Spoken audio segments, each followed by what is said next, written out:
살아계시는 하나님, 일하시는 하나님, 오늘도 임마누엘로 우리와 함께 하시면서 말씀하십니다. 그 하나님의 말씀에 우리 한번 힘차게 화답하겠습니다. 할렐루야. 네. 여러분 그 주위에 믿음이 좋다고 생각되는 분이 아니면 분들이 계시는지요?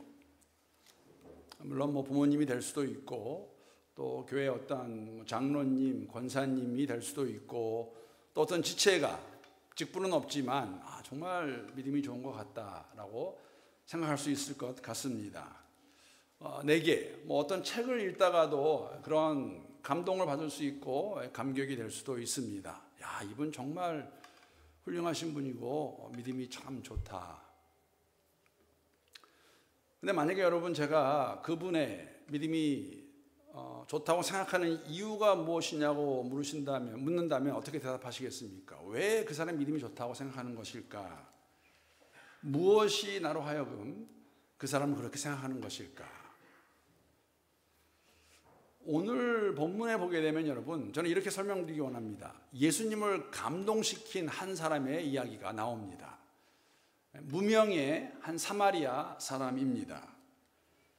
어떻게 감동을 주었냐면 이 사람은 예수님께 다시 돌아가서 그의 발 앞에 엎드려서 감사를 드립니다. 그 돌아가서 하는 것을 누가복음의 저자는 누가는 하나님께 영광을 돌리며 찬양하며 갔다 그렇게 기록하고 있습니다. 이 한 사람을, 이 사마리아 사람을 예수님께서 칭찬하십니다.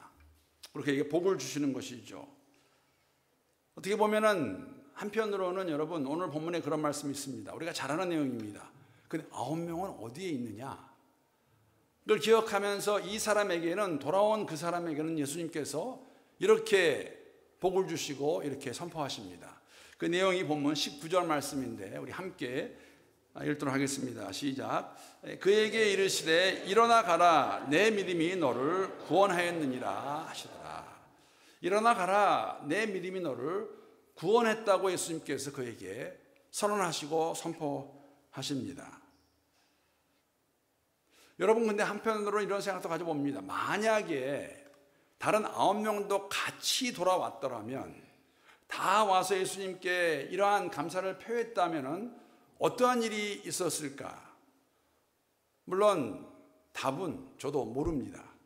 왜냐하면 돌아가지 않았거든요. 근데 만약에 돌아갔더라면 여러분, 예수님께서 그 돌아온 사람에게 9은 어디 있느냐는 그 질문에 조금은 섭섭하신 마음을 여러분 느낄 수 있으세요?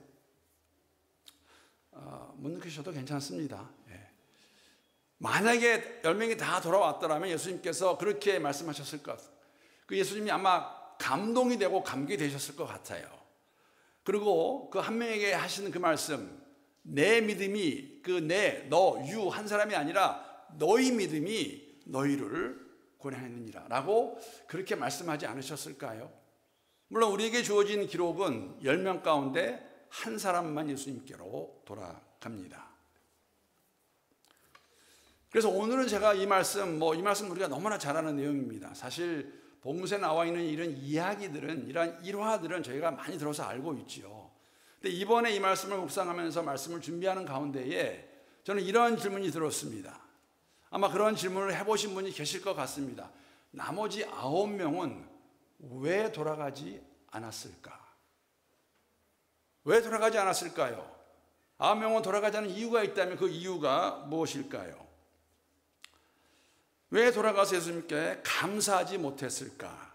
왜 그대로 제사장을 보러 간 것일까? 그래서 제가 오늘 설교 제목이 감사, 믿음의 완성입니다. 믿음의 온전함입니다. 그래서 제가 언어 유희를 좀 하겠습니다.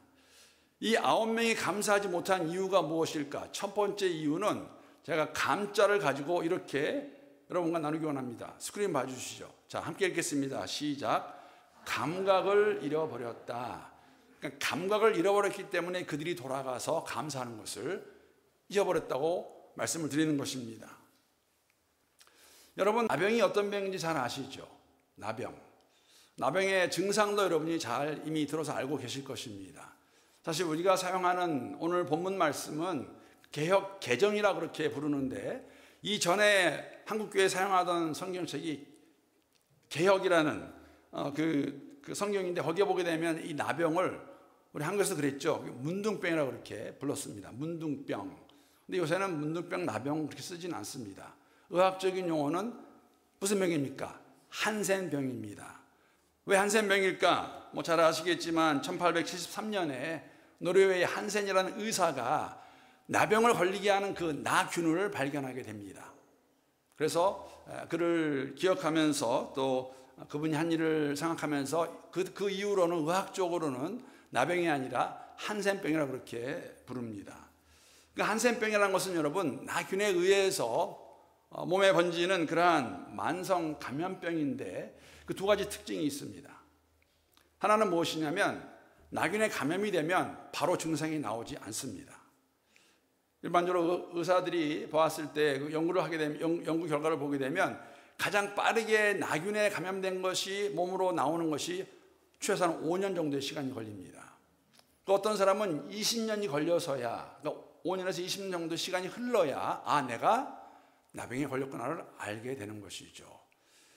잠복 기간이 굉장히 깁니다. 더불어서 여러분, 이 나균은 어떤 병이냐면 이 피부와 말초신경을 망가뜨리는 그러한 질병입니다. 그래서 여러분, 그런 얘기 들어보셨죠? 사실 나병 환자들이 더 어려움을 당하게 되는 것은 이런 겁니다. 만약에 길을 가다가 못에 밟히게 됩니다. 근데 못에 밟혔는데 아픈 거를 몰라요. 감각을 잊어버렸기 때문에. 그 못에 있는 균이 그 부위를 썩어지게 하면은 나중에 뭐 심하게 되면은 발도 절단해야 되는, 왜냐하면 아픔을 모르거든요. 그러한 것이 나병입니다. 오늘 본문에 나오는 이 10명은 지금 나병에 걸린 사람이고, 특별히 구약시대에는 이 나병은 죄의 결과로 생긴 것이라고 그들이, 유대인들이 믿고 있었습니다. 더 나아가서 여러분, 나병 환자가 발생하게 되면 어떤 일이 있었냐면, 물론 성경에서 말하는 나병, 문둥병은 오늘날의 한센병을 꼭 의미하는 것은 아닙니다. 모든 피부병을 가지고 했던 것은 맞습니다. 그래서 이러한 피부병에 걸린 사람이 제사장에게 찾아가서 제사장이 보고 이게 나병이다 라고 선언하게 되면 어떻게 되냐면, 그 사람은 부정한 자가 되고, 부정한 자로 선포가 되면, 선언이 되면 그 사람은 그때부터 공동체 안에서, 진 안에서 살 수 없게 되었습니다. 진을 떠나야 됩니다. 여러분, 이걸 이해하셔야 오늘 본문 말씀 보게 되면 10명의 나병 환자들이 마을에 있지 못하고 마을 멀리 떨어진 곳에서 예수님을 향하여 소리 지르는 것을 우리가 알 수 있는데, 왜냐하면 율법의 규정에 따라서 함께 할 수 없기 때문에 이러한 일이 있었던 것을 우리가 알 수가 있는 것입니다. 그런데 여러분, 제가 왜 이들이 감각을 잊어버려서 감사할 수 없다 말하냐면, 사실은 제가 말하는 감각은 영적인 감각을 의미합니다. 여러분, 굉장히 아이러니합니다. 나병에 걸려서 몸의 감각을 알 수 없었던 그들이 예수님의 말씀으로 말미암아 치유는 얻었는데 영적인 감각은 잃어버렸어요. 그럼 여러분, 그렇게 질문할 수 있어요. 이들이 무슨 영적인 감각이 있었느냐? 오늘 본문에 그 부분을 저희들에게 이렇게 말씀해 주고 있습니다. 본문 13절, 14절 말씀입니다.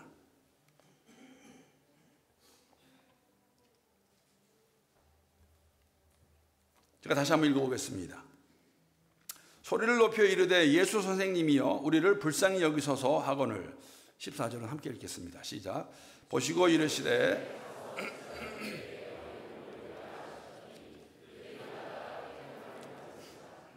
지금 이 나병 환자들은 마을에 있지 못하고 마을로부터 멀리 떨어진 곳에 있었습니다. 이 10명의 나병 환자들도 예수님에 대한 소문을 들은 것이 분명합니다. 갈릴리에서 나사렛에 예수라는 자가 나타나서 복음서에 나와 있는 내용입니다. 가르치실 때에 서기관들과 다르게 권위가 있으시고 또 많은 병자들을 고치실 수 있다. 소문이 들어서 이들도 알고 있었습니다. 그런데 그 예수가 우리 마을에 온다.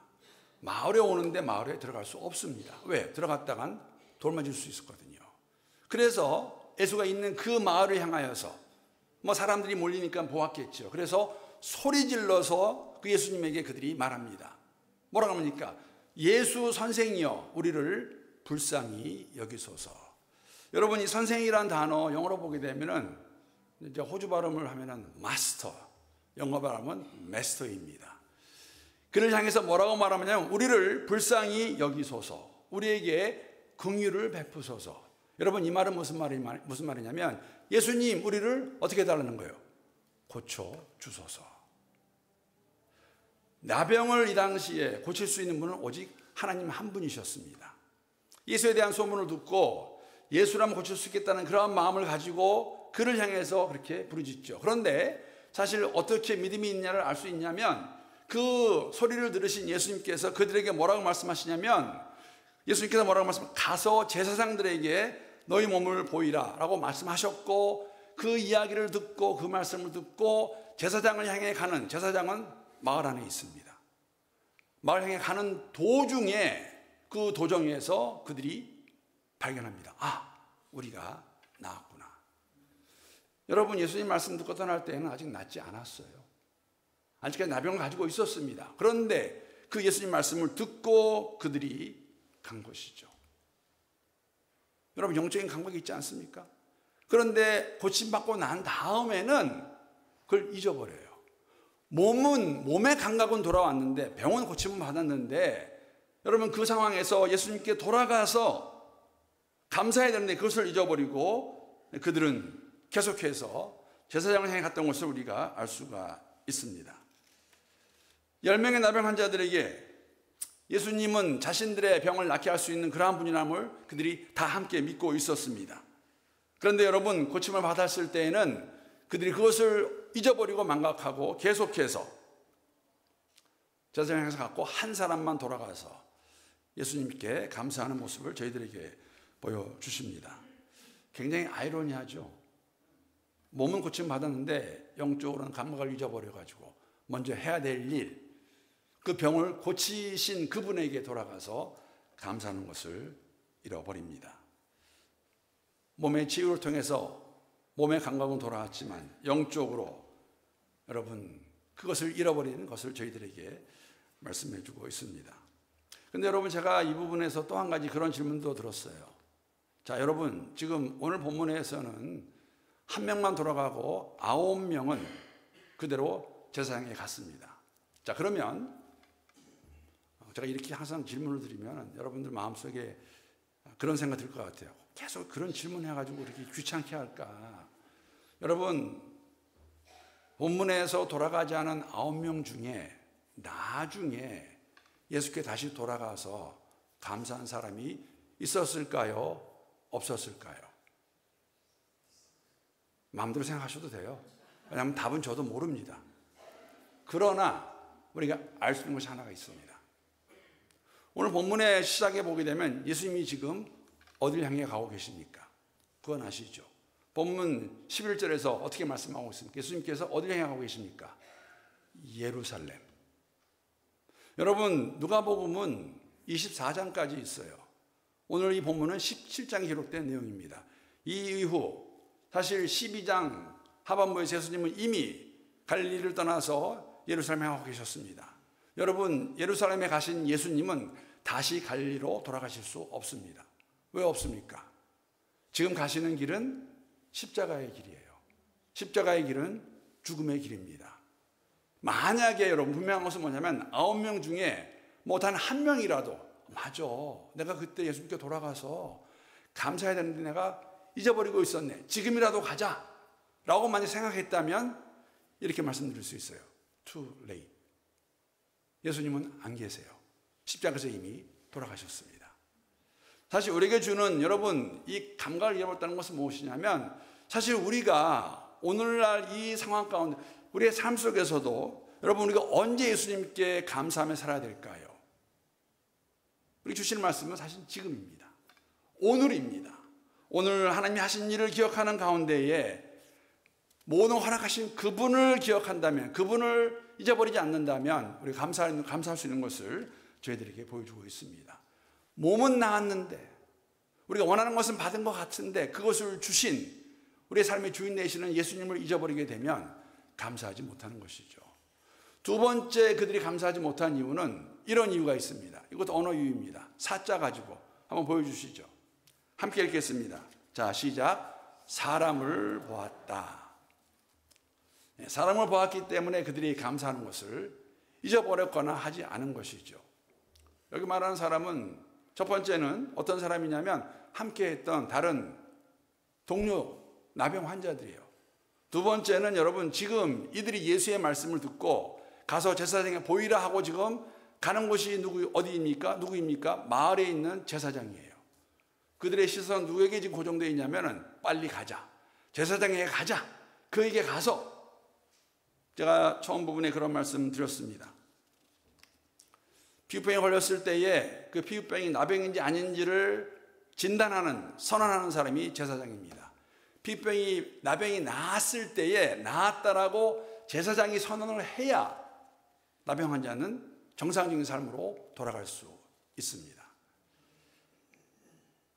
여러분, 그래야 제사장 가서 보아야 제사장이 이제 깨끗해졌다 말을 해야, 글쎄 몇 년 동안이 되었을까요? 그동안 보지 못했던 부모님, 자녀들, 배우자, 벗들, 그리고 이제는 진 밖에서, 마을 밖에서 우리만 사는 것이 아니라 공동체 안에서, 마을 안에서 살 수 있기 때문에 여러분 어디를 먼저 가야 될까요? 거기를 보고 가야 되죠. 제사장에 먼저 가야 되죠. 예수님이 갑자기 어떻게 보면 생각이 안 나는 거예요. 없어졌습니다. 가자. 그뿐 아니라 여러분 잠깐만 저랑 생각해 주시죠. 지금 10명이 오늘 본문에 있는 말씀같이 예수님의 말씀을 듣고 제사장에 갈 때에는 병이 낫지 않았습니다. 병은 가는 도중에 나은 것입니다. 10명이 함께 걸어가는데 모르겠어요. 뭐 사마리아 사람이 오늘 본문에서 나오니까 사마리아 사람이 조금 자기 앞에 가는 사람을 보니까 저 사람 뭐 팔이 되었던 어디가 되었던 나병 증상이 없어진 것 같아. 우연히 보게 된 거죠. 가는 길이었으니. 그러다가 자신의 몸을 봅니다. 자신의 몸을 보니까 자신의 몸도 어떻게 됐습니까? 나았어요. 와우! 그래서 그렇게 잠깐만 우리 다 고침을 받았다 라고 저는 아마 이 사마리아 사람이 말을 했을 것 같아요. 그리고 그 사마리아 사람은 가던 길을 멈추고 돌아서서 예수님께로 갑니다. 여러분 이것도 지금 추측이에요. 제가 어떤 일이 있었을까 그래서 저는 잠깐 생각해 달라고 그랬죠. 그래서 그 이야기를, 그 소식을, 그 소리를 들은 어떤 옆에 있던 사람이 자기도 나은 것을 보고 같이 그 나병 환자 있던 사마리아 사람을 쫓아가려고 그러는데 이게 웬일입니까? 다른 8명이 꿈쩍하지 않아요. 8명의 시선은 어디에 있습니까? 8명의 시선은 마을 향해 있습니다. 빨리 마을에 가서 제사장에게 깨끗하다는 선언을 받아야지. 그러니까는 한 명이, 두 명이 같이 가려고 그러다가 나머지가 움직이지 않으니까는 됐다. 저리 먼저 가자. 여러분 이거 뭐라고 하는지 아세요? 이거 군중심리예요. 여러분 10명이 다 깨끗함을 얻었습니다. 돌아간 사람은 한 명입니다. 왜 한 사람만 돌아갔을까? 아니면 왜 9명은 돌아가지 못했을까? 오늘 본문 말씀 보게 되면은 여러분 저에게 굉장히 하나 콜루를 주십니다. 두 가지를 제가 알 수 있는데 이걸 가지고 지금 예수님이 예루살렘 향해 가는 그 여정 가운데에서 지금 들리신 그 마을이 어디에 있는 마을이냐면 갈릴리 지방과 사마리아 지방 경계선에 있는 마을입니다. 여러분 이게 무엇을 의미하는지 아세요? 갈릴리 사람들, 유대 사람들입니다. 유대에 있는 유대 사람들도 만약에 갈릴리에서 예루살렘을 가려고 하면은 갈릴리에 있는 유대 사람들은 사마리아 땅을 지나가지 않았습니다. 왜냐하면 사마리아 땅은 불결한 땅이에요.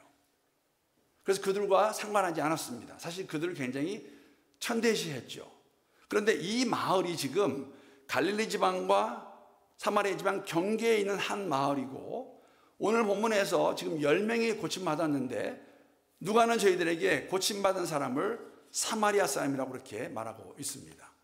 무슨 의미냐면 여러분 지금 고침받았는데 만약에 나병이 아니었으면 그 마을에 같이 할 수 없던 그 사람들이 같이 함께 있지 않았을 거예요. 다른 9명이 유대인이었을까? 분명히 알 수 없습니다. 분명한 것은 한 사람은 사마리아인이었습니다. 그러니까 말씀드린 대로 지금 더 중요한 것은 뭐냐면 빨리 마을에 가서 제사장에게 자신들의 몸을 보이고 나은 것을 제사장의 입을 통해서 선언을 받아야 돼요. 그런데 지금 돌아가는 사람이 누구냐면은 누굴까요? 사마리아 사람이에요. 그러니까 너 그냥 가 라고 말하고 그러한 상황이 저희들에게 보여주고 있는 것이죠. 말씀드린 대로 그러한 가운데서 9명은 그냥 그대로 갔고 1명만, 사마리아 사람만 돌아가서 예수님께 감사를 표합니다. 말씀드린 대로 어쩌면 그 사람들은 나중에 갔는지도 모르겠습니다. 나중에 갔다 하더라도 그때는 이미 시간이 늦었습니다. 그러니까 우선순위의 문제라고 저희들에게 말씀해 줄 수 있죠. 일어난 상황을 보고 고침받은 것만을 가지고 그 고침을 주신 분이 누구인가는 잊어버리고 그들은 계속해서 마을에 갔던 것을 저희에게 보여주고 있고 한 사람만 돌아온 것을 알 수가 있습니다. 그래서 예수님께서 돌아온 그 한 사람에게 그렇게 말씀하시죠. 나머지 9은 어디 있느냐? 왜 너만 돌아왔느냐? 그리고 그 사람을 예수님께서 축복하십니다. 오늘 보면 19절 말씀인데 다시 한번 읽어보겠습니다. 19절 말씀 함께 읽습니다. 자, 시작. 그에게 이르시되 일어나 가라. 내 믿음이 너를 구원하였느니라 하시더라. 네, 조금 늦었군요. 네. 일어나 가라. 내 믿음이 너를 구원하였다고 말하고 있습니다. 몸만 고침받은 게 아니라 그의 영혼이 구원받는 것을 저희들에게 말씀해 주십니다. 여러분, 그러면 마지막으로 이런 질문 드리기 원해요. 여러분과 저는 9명 편에 있는 사람입니까? 돌아간 한 사람의 편에 있는 사람입니까? 아니, 이렇게 질문이 더 나을 것 같아요. 여러분, 어느 쪽에 있기를 원하세요? 우리의 삶 속에서 하나님께 감사하는 것이 어떠한 삶의 모습으로 나왔으면 좋겠습니까? 제가 두 가지만 나누고 오늘 말씀을 마치려고 합니다. 여러분, 9명이 아니라 한 사람과 같이 되기 위해서는 물론 우선순위 굉장히 중요합니다. 사실 우선순위란 말은 무엇이냐면 여러분, 감사는 우리가 지금 바로 이때 오늘 이 시간 할 수 있는 것이 감사하는 삶을 살아가는 것입니다. 데살로니가후서 5장 10절 말씀 보게 되면 주님 그렇게 말씀하세요. 범사에 어떻게 하라? 감사하라. 이는 그리스도 예수 안에서 너희를 향하신 무엇이라고 말씀하십니까? 하나님의 뜻이니라. 하나님의 뜻은 여러분 우리가 할 수 있고 선택하고 그게 아니죠. 해야만 되는 것입니다. 왜? 하나님이 원하시는 것이니까. 범사에 감사하라. 모든 일에 감사하라. 모든 일을 주장하시는 그분께 감사라는 것이죠. 우리가 삶을 살아가면서 두 가지 은혜를 기억하면 좋겠습니다. 하나는 우리 일반적으로 말하는 하나님께서 모든 사람을 위해서 이 땅을 만드시고 우리에게 필요한 것을 공급하세요. 공기도 주시고 물도 주시고 비도 내리시고 햇빛도 주시고 예수를 믿건 안 믿건 간에 다 주십니다. 모든 사람에게. 그런데 또 한편으로는 우리는 하나님의 특별한 은혜를 경험한 사람이라고 말할 수 있죠. 왜 그렇습니까? 여러분과 저를 사랑하셔서 주신 그 그리스도 예수 안에서 이 하나님을 아바 아버지라 부를 수 있는 축복이 특권이 저희들에게 있습니다. 사순절이 그거 아닐까요? 왜 나 같은 사람을 위해서? 여러분, 전체 인류지만 나예요. 나를 위해서 예수를 주셨습니다. 그걸 얼마나 감사하며 살아가고 있는가? 여러분, 우리가 사는 것이 얼마나 이곳이 좋은 것인지 아세요? 모르시면 제가 한 가지 고민 드리겠습니다. 올해 단기선교 갔다 오세요. 작년에 8명이 인도 갔다 왔는데 8명이 동일하게 똑같이 감사한 거 있어요. 뭐냐면 그냥 멜번에 사는 그 자체가 감사합니다. 가보니까는 물도 그래, 환경도 그래, 교통도 그래, 공기도 안 좋아. 우리가 얼마나 이런 것들을 놓치고 살고 있는가. 여러분, 다른 거 생각할 것 없이 제가 이렇게 질문 드리면 어떻게 생각하시겠어요? 여러분, 처음 호주에 오셨을 때 그게 5년 전이었건 10년 전이었건 15년, 20년, 50년 전이었건 그때의 내 삶과 오늘의 내 삶 만약에 비교하신다면 어떤 마음 가지시겠어요? 감사는 지금입니다. 오늘입니다. 예수 안에서 감사하는 삶을 살아가는 여러분과 제가 될 수 있기를 주님의 이름으로 축복합니다. 여러분, 또 다른 거 하나만 더 말씀드릴게요. 범사에 감사하라. 이는 그리스도 예수 안에서 너희를 향하신 하나님의 뜻이라고 말씀하고 있습니다. 그 뜻을 이루기 위해서는 여러분, 우리가 감사하는 것을 훈련해야 되고 여러분 그것을 연습하셔야 돼요. 하나님 물론 우리의 마음을 아시죠. 그 마음을 표현할 수 있어야 됩니다. 하나님 감사합니다. 여러분, 그래서 한국의 어떤 목사님 그거 고면하시죠. 감사일기 한번 써보십시오. 감사일지. 거기에 뭐 특별한 거 아닙니다. 오늘도 나와 함께 하신 그 하나님의 손길을 기억하면서 한번 써보십시오. 여러분의 삶이 변할 것입니다. 하나님이 이렇게도 채워주시고 이렇게도 함께 하시고 이렇게 힘을 더해주시고 이거 받아낼 수 있도록 도와주시고 하나님 감사합니다. 여러분, 감사는 표현하지 않고 훈련하지 않으면 할 수 없는 거 알아요? 여러분, 이런 이야기 들어보셨어요?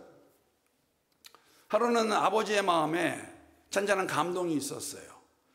그 마음 가운데 울림이 있었습니다.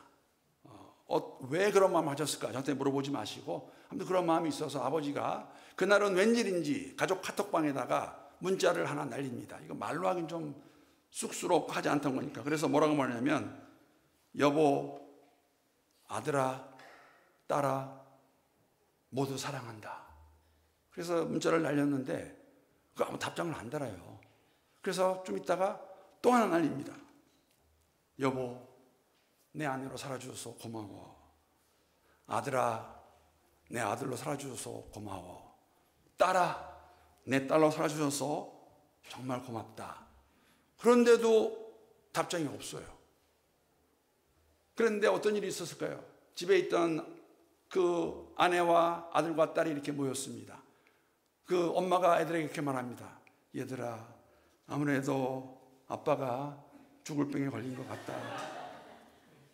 아마 포인트는 여러분, 평상시에 하지 않던 그 아빠 갑자기 하니까 그렇게 반응했겠죠. 여러분, 감사는 훈련이고 우리가 해야 되는 것입니다. 우리의 삶 속에서 여러분, 제가 이 말 정말 많이 들었어요. 나는 이러한 시선도 이러한 마음도 우리의 삶 가운데 변화가 되어서 감사할 수 있으면 좋겠습니다. 여러분, 우리 아내분들이 남편을 어떻게 설명합니까? 남편은 평생 남의 편. 뭐 그렇게 하시더라고요. 남의 편이래. 평생 남의 편. 근데 여러분, 저는 이렇게 받아들이면 좋겠어요.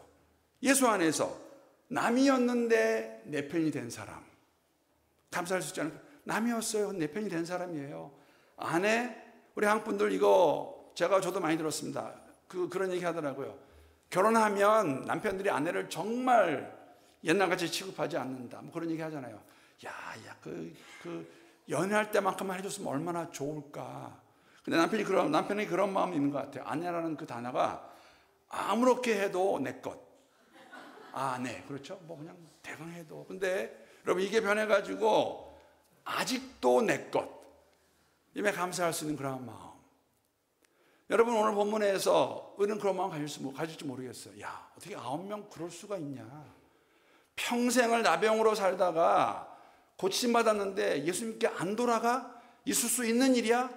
사랑하는 성도 여러분, 우리는 죽음 가운데 있던 사람들입니다. 어둠 가운데 있던 사람들입니다.